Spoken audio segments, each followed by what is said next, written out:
to teach my China under Revolution and Reform class a thing or two. I want to start with a very quick anecdote, if I could, that was raised by one of the points that I think it was Jihan who made it earlier, and that was visiting the ruins of the old Summer Palace, and how, or was that you, Paul? Or somebody who said that it was the French that destroyed the old Summer Palace, and it wasn't just the French. It was a number of foreign powers, and it reminds me of a story. When I was there in March of 1999 or so, I had really very little to do. It was a weekend, and I was working on my dissertation. I remember walking around there, looking at the ruins, and this middle-aged Chinese gentleman came up to me, and he said, "You know what these are?" "Yeah, they're ruins." "Do you know who ruined them?" "Yes." And so he started to give me a lecture on how the foreign powers, in retaliation of the Boxer Rebellion, laid waste to all of that. And then he asked me, if I wasn't quivering enough, he asked me, "What country are you from?" And I said, "I'm from the U.S." He said, "Oh, you're okay." And I didn't ask why. He proceeded to say, those other powers, what they did with the indemnity from the Boxer indemnity from the Qing court, they took it away. The U.S., we invested it in China. And the fact that this guy, the last year of the 20th century, would kind of call this up as if it was something that he thought about fairly frequently, just underscored the importance of history in the mind of people in China. But I think it also underscores, for the purposes of introducing our speaker, underscored the special relationship that I think China and the United States has. And I think it's something that resonates historically, and it's something that is encapsulated in the CAPS program. But let me move on to introduce our keynote speaker. Michael Zak is many things. He's an entrepreneur, an early-stage venture capital investor. He's an active board member and trustee in a number of organizations ranging from Emerson Hospital in Concord, Massachusetts, to serving on the advisory board on strategic analysis for the United States intelligence community, and many, many things in between. But to those of us in this room, Mike is a graduate of the Cornell class of 1975 in engineering, a Cornell trustee, and the individual whose vision and generosity, mixed with his conviction, one that I emphatically share, that the most important bilateral relationship in the world is between China and the United States, who made the CAPS program possible. And so it was really my genuine privilege to introduce Mike Zak.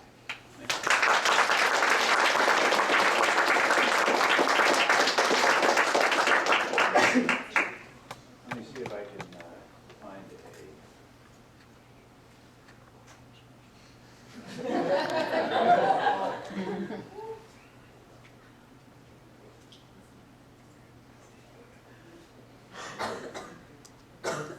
Is there a way to kill that? Is there a way to just shut down the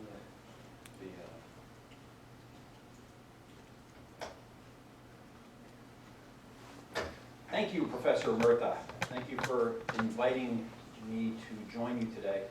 Can everybody hear me? Great. I'm very sorry to have missed the CAPS panel this morning. I understand that I really missed something special, and I was very pleased to hear that it's been recorded. So I missed it the first time, but I won't miss it the second time. I trust you all know that Xi Jinping and I are both in the state of New York today. I wasn't going to tell you this, but we tossed a coin and he lost. So he's in New York City dealing with the UN while I get to be here with you. And I assure you I got the much better deal. So before I get too far, I'd like to take a brief count. Where are CAPS alumni? Thank you. And how about students who are either involved or interested in the CAPS major or minor? Are you all in one? Okay, got it. Thank The path that I followed to be standing here in front of you this morning, or this afternoon now, was not straightforward. As a Cornell engineering student, I'd been on campus since the late summer of 1971, and as I trust many of you have, I was all tied down in meeting distribution requirements and just trying to keep my head above water. The engineering school has its own special brand of distribution requirements, so they get to make life even a little more difficult than it is for you. But I was fortunate enough to be in a program that allowed me to design my own concentration area of studies. I didn't specifically get to pick a major, but I got to pick what I wanted to focus on. And I was in the engineering school, so I had to study engineering to graduate. That was pretty straightforward. I got that.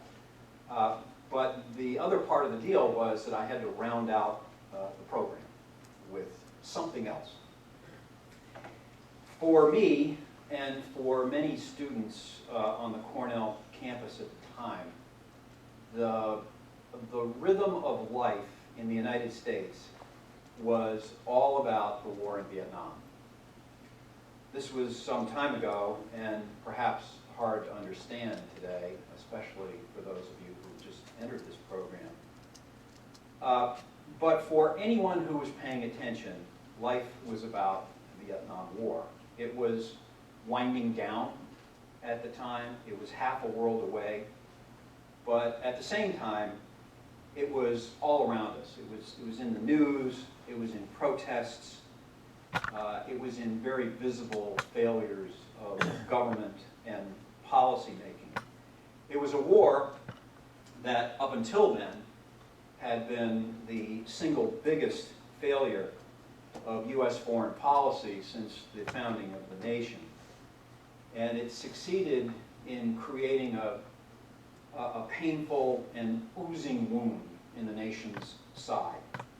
It acted as a wedge in the 1960s and made life very difficult in the United States. And in particular, it made life tough here at Cornell.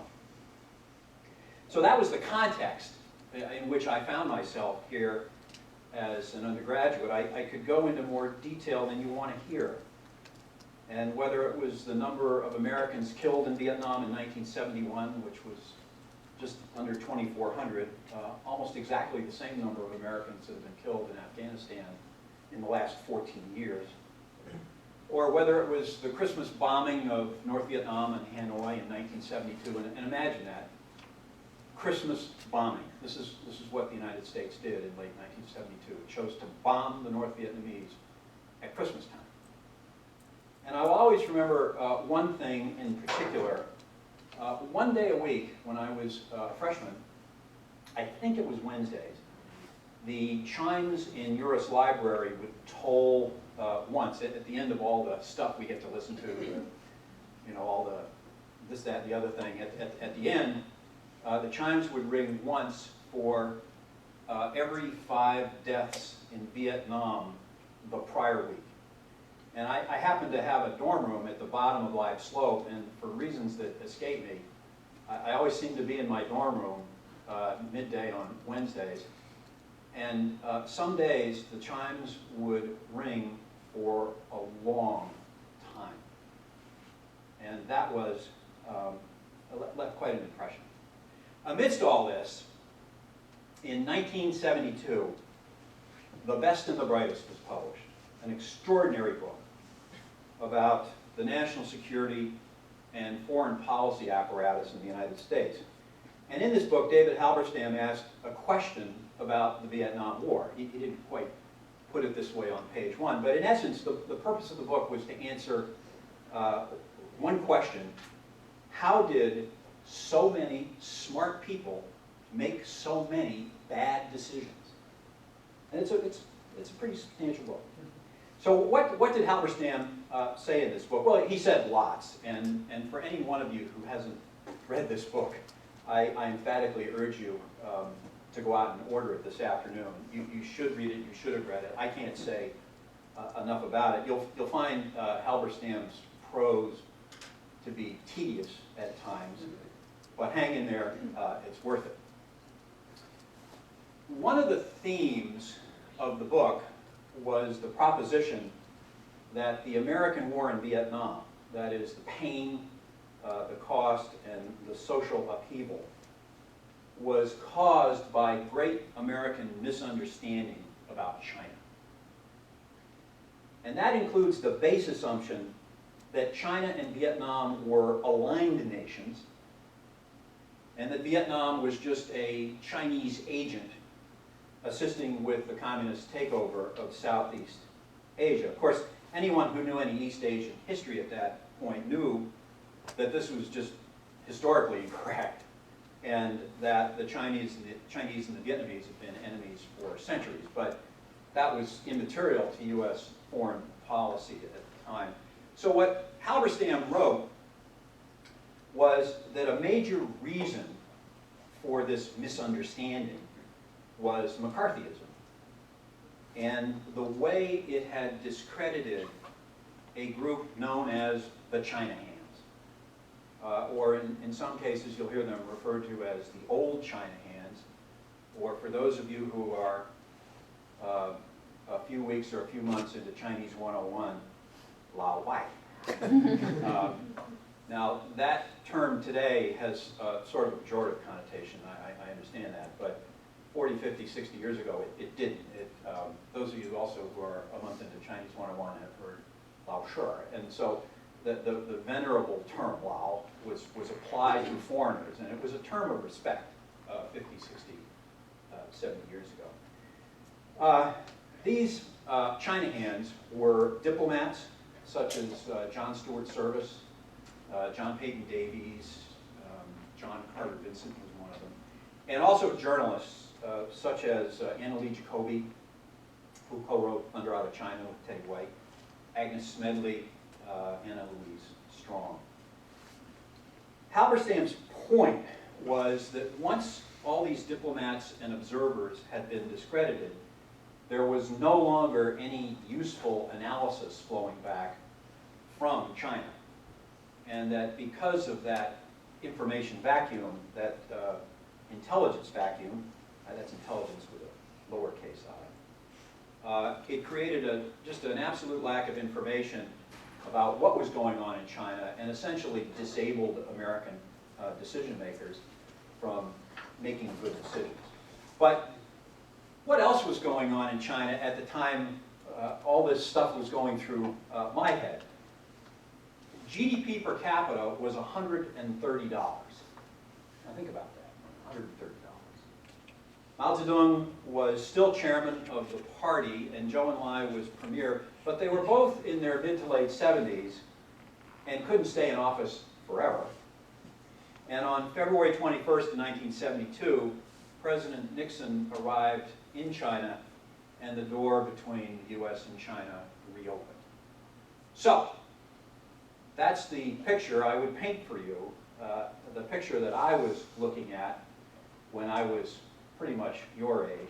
And so what conclusions would you draw when you were 19 or 20 or 21 years old? And the conclusions I came to were that as a nation, the United States needed to make a fundamental commitment to understand China better, and so did I. We were at the end of this long, painful war that had been fought essentially over a set of misunderstandings. At GDP per capita of $130, there was only one way to go. You didn't have to be a genius to see that at 130 bucks a head, the only way to go is up. So the approach, the perspective I had was, why not go along for the ride? Maybe I could do some good by focusing on China, and along the way also do well. And so I proposed a concentration to the engineering school that had engineering at the core, but it had China and East Asia studies alongside it. And I decided that even though the old China hands were gone, I could be a new China hand. Now, how did Cornell's engineering school faculty respond at the time? The immediate response was, "You have got to be crazy. Who cares about China?" I was told things like, "It's a backwater third world country and isn't going anywhere. You're wasting your time." And though I encountered great difficulty in getting my proposal approved, two professors agreed with me and signed off. Professor Bill Maxwell in engineering and John McCoy in arts and sciences. Maxwell because he thrives on challenging conventional wisdom and is just an iconoclastic guy on its own merits. And John McCoy because of a long-standing involvement in U.S.-China affairs and an openness to what I was proposing. So I got my proposal approved, and in the fall of 1973, I started on a very serious academic load in the engineering school, and I commenced Chinese 101 in the College of Arts and Sciences, along with a host of other stuff. And I was on my way to becoming a new China hand. As it turned out for me, I never quite achieved my goal. Despite lots of time after graduation, time in the Far East, time focused on the region and its affairs, my subsequent schooling and experiences took me on a different path. But I graduated from Cornell with a vivid awareness of the threats and the opportunities that surround U.S. relations with China. And by the way, I also learned that just because a college or a university faculty member thinks something, that doesn't mean that he or she is right. The view of various faculty members that China was a third-rate backwater country going nowhere turned out to be not quite true. So now we have to leap across time. It's 27 years later, and I asked for a meeting with Cornell's president, Hunter Rawlings.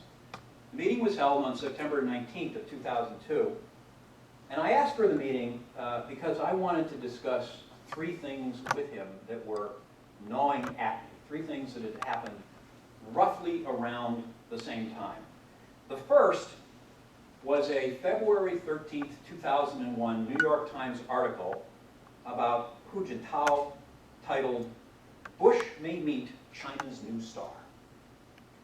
The second was the April 1st, 2001 Hainan Island incident involving a Navy reconnaissance plane that had been flying down the coast of China, and an accident that the aircraft was involved in with a Chinese fighter plane. And then the third incident that I wanted to discuss was September 11th, 2001. On the article about Hu, it was right out of Butch Cassidy and the Sundance Kid. For any of you old movie fans, not that you're an old movie fan, that's old movie fan. For any of you old movie fans, remember those scenes where Paul Newman turns to Robert Redford, or Robert Redford turns, hey Alan, Paul Newman turns to Robert Redford turns to Paul Newman, and asks the question, who are those guys? Well, here you have a guy in the form of Hu, about to ascend to the trifecta of Chinese political and executive power. He's going to be president of the PRC, he's going to be chairman of the Central Military Commission, he's going to be general secretary of the party, and the leading newspaper in the United States of America writes an article that says, who is this guy?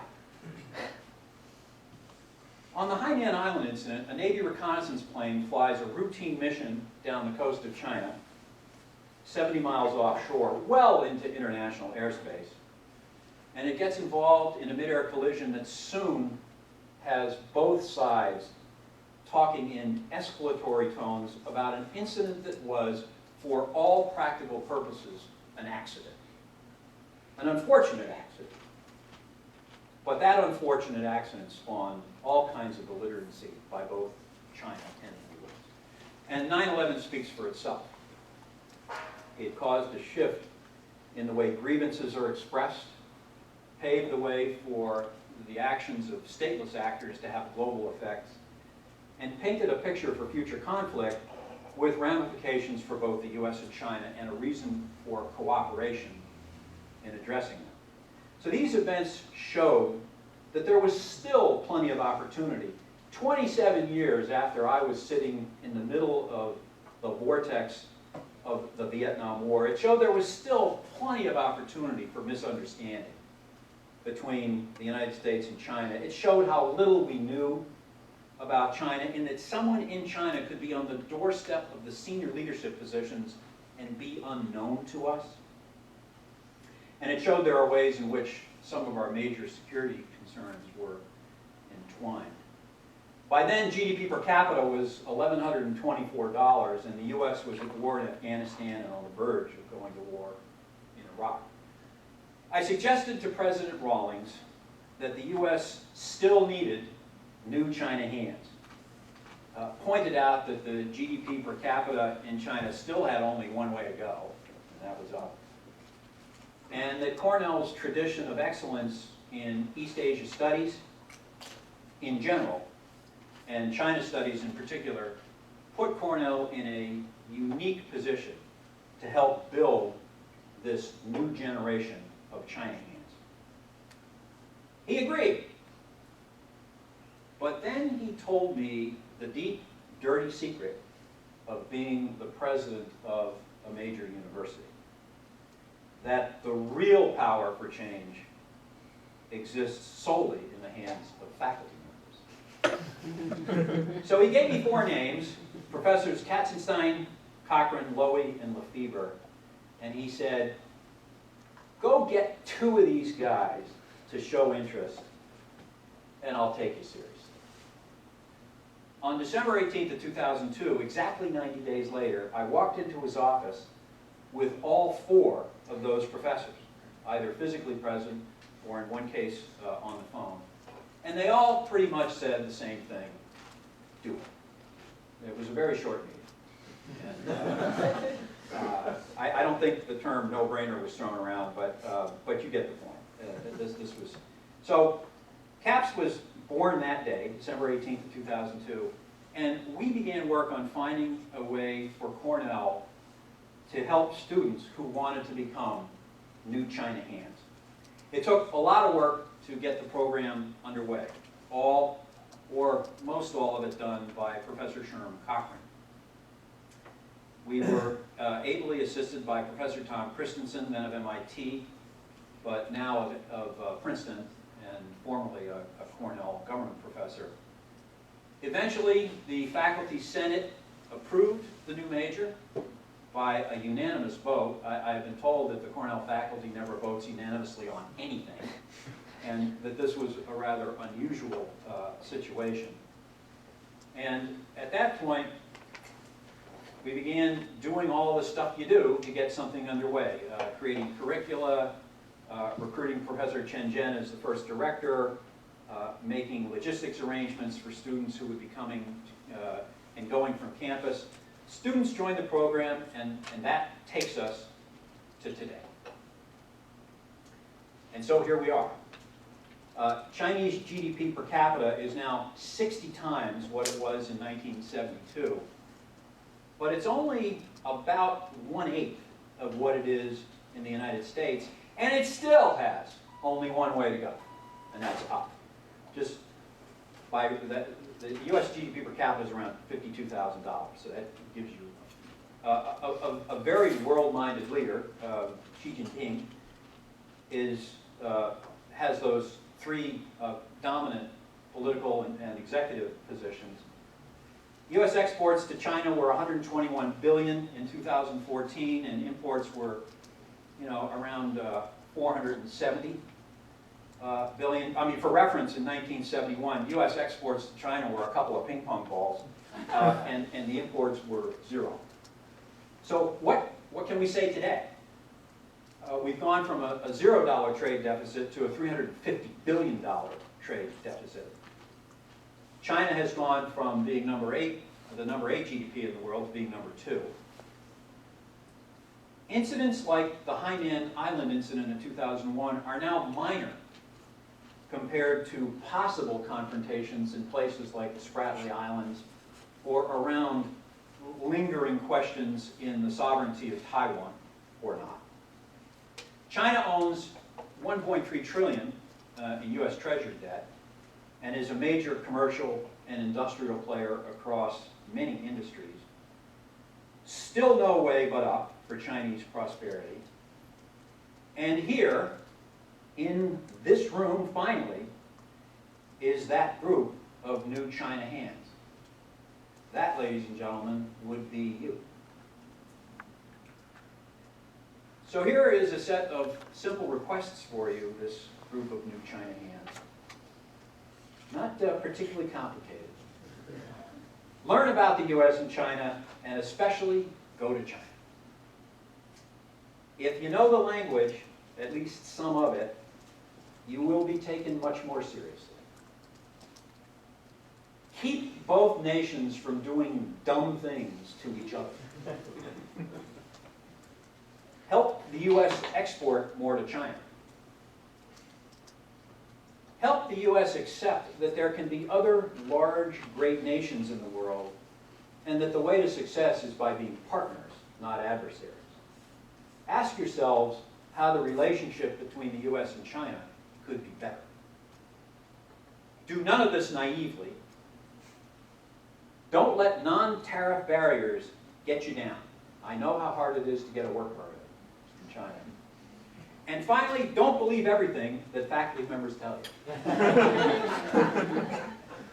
I'll leave you with a citation from a book that E.J. Kahn wrote, published in 1975, called The China Hands. He wrote, "These China specialists were extraordinarily non-competitive." He's now writing about John Carter and John Fayton Davis. These China specialists were extraordinarily non-competitive. There was no single star, no Kennan among them. Instead, he wrote, they considered themselves, and probably were, a collective elite with a shared pride. And further, they had in common a shared awareness of how challenging it had been merely to get where they were. There are some persons who either could not be here today or who are here as guests who had a lot to do with this program and its existence, and I would like to acknowledge him. Professor Sherm Cochran is a first among equals, truly an extraordinary member of Cornell's faculty. Presidents Hunter Rawlings and Jeff Lehman helped open the door to this program. Peter LePage, who was the Dean of the College of Arts and Sciences, was a big supporter early on. This program would not be here today without the labor of Janice Conrad, who was, I guess, the navigator for a lot of what you've heard. Professor Jia Qinghua at Peking University really made a big difference.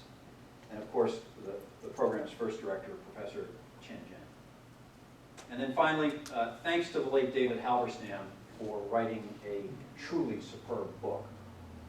And thanks to a great group of Cornell professors who changed my life. Knight Biggerstaff, George Cahan, Martin Bernal, John McCoy, Bill Maxwell, Mark Eisner, Shaler Stidham, Michael Todd. As much as I wish I was among you CAP students today, I would not trade the time I spent here for anything, and a large part of that was the professors